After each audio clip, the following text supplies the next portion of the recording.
Hello everyone. Welcome welcome to experience based government jobs YouTube channel. आज एक और vacancy आई है जो एक्सपीरियंस बेस पे है।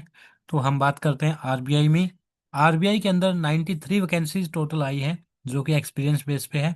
और हम डिस्कस करेंगे। ये लेटरल रिक्रूटमेंट है, फुल टाइम कॉन्ट्रैक्ट बेसिस पे है। आप यहाँ से पीडीएफ डाउनलोड कर सकते हैं और यहाँ पर आपको डिटेल्ड पीडीएफ मिल जाएगी। तो इसमें क्या क्या है, क्या क्या एलिजिबिलिटी है, हम एक एक करके सब चीज़ों पे डिस्कस करेंगे। यह वीडियो उन लोगों के लिए है जो ऑलरेडी जॉब में है और गवर्नमेंट सेक्टर में रेगुलर बेस पे या कॉन्ट्रैक्ट बेस पे वैकेंसीज देख रहे हैं। तो आप सबके लिए ये वीडियो है। फ्रेशर्स के लिए वैकेंसी नहीं है क्योंकि ये एक्सपीरियंस बेस्ड है और एक्सपीरियंस बेसिस पे ही इस चैनल पर आपको वीडियोस मिलती हैं। तो देखते हैं। सबसे पहले 29 तरह की टोटल वैकेंसी आई है जिनमें से टोटल 93 वैकेंसी है। और यहाँ पे लास्ट डेट है जो 6 जनवरी है। 6 जनवरी से पहले आपको अपना फॉर्म फिलअप कर लेना है। 17 दिसंबर को ये नोटिफाइड हुई थी वैकेंसीज। और आपकी जो एज है, एलिजिबिलिटी क्राइटेरिया और एज वगैरह है वो 1 दिसंबर 2025 से काउंट होगी। ठीक है, ये आपको ध्यान में रखना है। नेक्स्ट इंपॉर्टेंट चीज़ है कि हम पोस्ट वाइज बात करेंगे तो सबसे पहले जो पोस्ट है डाटा साइंटिस्ट डीआईटी। यहाँ पे मिनिमम 25 साल और मैक्सिमम 40 साल आपकी एज होनी चाहिए। ठीक है, इसके बीच में अगर आपकी एज है तो आप एलिजिबल हैं। साथ में ये असेंशियल क्वालिफिकेशन है कि आपके पास मास्टर्स होनी चाहिए स्टैटिस्टिक्स में, econometrics, mathematics, math statistics, data science, finance, economics, या फिर बी टेक हो आपके पास कंप्यूटर साइंस में। और इसके साथ में जो ज़रूरी एक्सपीरियंस है वो है मिनिमम 4 साल का। आपको डाटा साइंटिस्ट का एक्सपीरियंस हो और प्रेफरेबली इन फाइनेंशियल इंस्टीट्यूशन। ठीक है, ये आपकी रिस्पॉन्सिबिलिटी रहेगी। आप वीडियो पॉज करके पढ़ सकते हैं या फिर यूट्यूब के डिस्क्रिप्शन में, इस वीडियो के डिस्क्रिप्शन में आपको इसका पीडीएफ का लिंक मिल जाएगा। वहाँ से आप इसको डाउनलोड कर सकते हैं। साथ में व्हाट्सएप चैनल पर भी आपको इस पीडीएफ का लिंक मिलेगा। तो आप वहाँ से भी डाउनलोड करके डिटेल से पढ़ सकते हैं जिस पोस्ट के लिए आप भरना चाहें। इसकी पोस्टिंग जो है डाटा सेंटर्स मुंबई, मोस्टली जो सारी वैकेंसीज हैं ये मुंबई के लिए हैं। और आपकी कहीं भी हो सकती है ऑल इंडिया, बट मेजॉरिटी जो है मुंबई में रखने के चांसेस हैं। नेक्स्ट है डाटा इंजीनियर डीआईटी। इसमें आपका जो है 25 से 40 साल एज है। और क्या मांगा है, आपकी BTech BSc computer science IT electrical electronics और इक्विवेलेंट या फिर एमसीए हो तो आप इसमें भर सकते हो। साथ में 4 साल का आपके पास यहाँ पे एक्सपीरियंस होना चाहिए। ठीक है, क्या जॉब प्रोफाइल रहेगी ये आप देख सकते हैं। Place of posting data centres Mumbai. IT security expert है। मिनिमम इसमें 27 साल और मैक्सिमम इसमें 40 साल तक की एज आपको यहाँ पे देखने को मिलेगी।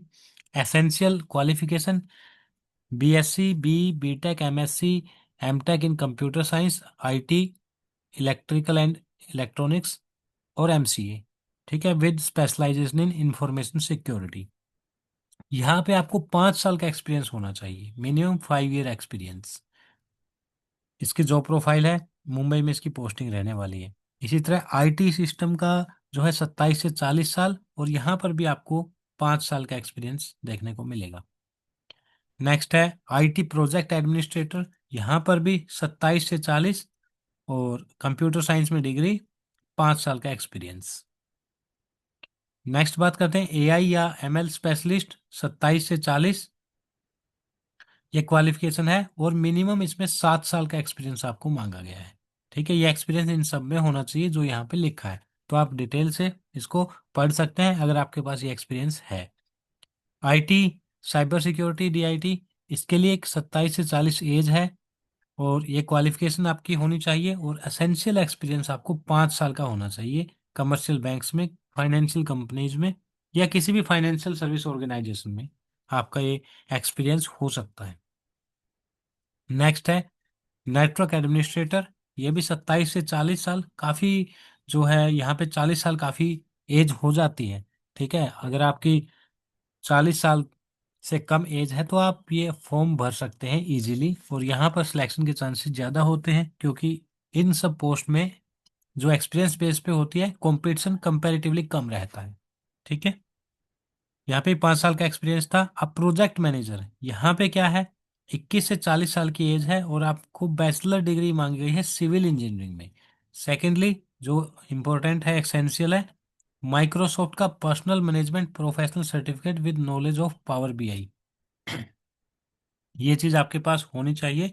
और आपको कम से कम 5 साल का एक्सपीरियंस हो एज ए प्रोजेक्ट मैनेजर। ठीक है, तो आप ये यहाँ पर आप इस जॉब के लिए सूटेबल हो। मुंबई इसकी पोस्टिंग रहेगी। अगली वैकेंसी है market and liquidity risk specialist, DOS. 30 से 40 एज होनी चाहिए। पीजी डिग्री आपके पास हो या एमबीए हो, और 7 साल का experience. IT cyber security analyst, 28 से 40, B BTech in computer science या फिर एमसीए, 5 साल का एक्सपीरियंस है। ऑपरेशन रिस्क एनालिस्ट, 30 से 40 एज लिमिट होनी चाहिए, 3 साल का एक्सपीरियंस हो और पीजी डिग्री आपके पास होनी चाहिए। Place of posting mostly Mumbai ही रहेगा। अब आप देख सकते हैं एनालिस्ट क्रेडिट रिस्क, तो यहाँ पर भी आपको 30 से 40 एज और 5 साल का एक्सपीरियंस मांगा गया है। इसी तरह एनालिस्ट 30 से 40 और 3 साल का। रिस्क एनालिस्ट 30 से 45 यहाँ पे एज मांगी गई है, और आपको यहाँ पे 5 साल का एक्सपीरियंस मांगा गया है। तो इस तरह से आप जिस भी वैकेंसी के लिए यहाँ पर आप एलिजिबिलिटी बन रही है, आप यहाँ पर देखिए, वैकेंसी को डिटेल से पढ़िए। और आपको अगर आरबीआई में जाना है, कॉन्ट्रैक्ट बेसिस पे जाना है, तो आप ये फॉर्म भर सकते हैं। इसका सिलेक्शन प्रोसीजर क्या होगा, मैं आपको बताता हूँ। पहले आपको ऑनलाइन फॉर्म भरना है, लास्ट डेट से पहले। ठीक है, जैसे ही आप ऑनलाइन फॉर्म फिलअप कर देंगे, तो आपको अपनी एप्लीकेशन प्रिंट करके रखनी है। फिर आपको शॉर्ट लिस्ट किया जाएगा। और शॉर्ट लिस्टिंग का क्या प्रोसेस है, यहाँ पर आप देखिए। फुल टाइम रहेगी, कॉन्ट्रैक्ट बेसिस रहेगी। कितने साल के लिए है, इनिशियली ये 3 साल के लिए है, लेकिन एक्सटेंड कर सकते हैं 2 साल के लिए और। ठीक है, वो डिपेंड करता है कि आपकी और आरबीआई की म्यूचुअल एग्रीमेंट पे। तो आप 2 साल और एक्सटेंड कर सकते हैं, तो 5 साल तक की ये वैकेंसी है। क्या क्या मिलेगा, यहाँ पे देखिए। Monthly compensation payable includes the following consolidated amount. ठीक है, तो ये अमाउंट आपको मिलने वाला है लेवल 3 पे, जो है 3,10,000। लेवल 4 पे 4,30,000। और लेवल 5 पे आपको 4,80,000। And housing allowance applicable at the centre of posting. जो भी आपका सेंटर ऑफ पोस्टिंग होगा उसके अकॉर्डिंग जो है आपको हाउसिंग अलाउंस भी मिलेगा। ठीक है। और इसके बाद monthly compensation will be increase 7% on successful completion of every 12 months. हर 12 महीने कंप्लीट करने के बाद आपका 7% इंक्रीमेंट भी किया जाएगा। ठीक है। लीव एंड वर्किंग आवर, यहाँ पे आपको 30 दिन की लीव मिलेगी 1 साल में। ठीक है। और बाकी डिटेल से आप इसमें पढ़ सकते हैं। ठीक है, कोई अकोमोडेशन आपको यहाँ पे नहीं मिलेगी। Place of posting generally Mumbai रहेगी, बाकी कहीं भी कर सकते हैं। और सिलेक्शन कैसे होगा, मैं आपको बता रहा था कि या तो प्रिलिमिनरी स्क्रीनिंग होगा या फिर शॉर्ट लिस्टिंग करेगी एक स्क्रीनिंग कमेटी, और फिर डॉक्यूमेंट वेरिफिकेशन होगा और इंटरव्यू होगा आपका। ये सब आरबीआई अपने अकॉर्डिंगली करेगा, आरबीआई सर्विसेज बोर्ड, उसके अकॉर्डिंगली आपको ये शॉर्टलिस्ट किया जाएगा। आपको ईमेल के थ्रू जानकारी मिल जाएगी। तो आपको क्या करना है, जनरल ओबीसी के 600 प्लस जीएसटी लगेगा। एससी एसटी और पीडब्ल्यूबीडी के लिए केवल 100 रुपये प्लस जीएसटी है। तो आपको ये फॉर्म ऑनलाइन भरना है। ठीक है, यहाँ से इसको आप भर सकते हैं।